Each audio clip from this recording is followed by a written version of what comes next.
Sa Settembru ta' din is-sena l-att ta' persuni li għadu f'xi stabiliment ta' akkomodazzjoni f'pajjiżna laħa aktar minn 1,700,000 persuna dan skont ċifri mill-Uffiċċju Nazzjonali tal-Istatistika l-NSO. Minn dawn iċ-ċifri ħareġ li kien hemm żieda ta' aktar minn 170,000 persuna meta mqabbel mal-ewwel 9 xhur tas-sena 2019, is-sena ta' qabel il-pandemija u sena meqjusa rekord għat-turiżmu. Dan hekk kif sa Settembru ta' 4 snin ilu l-att ta' dawk il-persuni li għadu f'xi stabbiliment ta' akkomodazzjoni kien ta' aktar minn 1,530,000 persuna.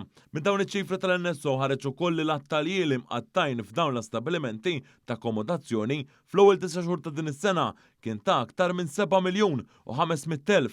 Minn dawn iċ-ċifri tal-NSO ħareġ ukoll li fit-tielet kwart ta' din is-sena għadu b'kollox f'dawn l-istabbilimenti turistiċi aktar minn 660,000 persuna.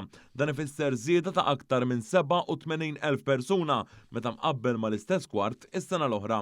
Ħareġ ukoll li l-aktar akkomodazzjonijiet popolari kienu dawk ta' 4 stilel bi kważi 94,000 persuna jqogħdu fihom, wara isegwu l-lukandi ta' 3 silel u dawk ta' 5 stilel.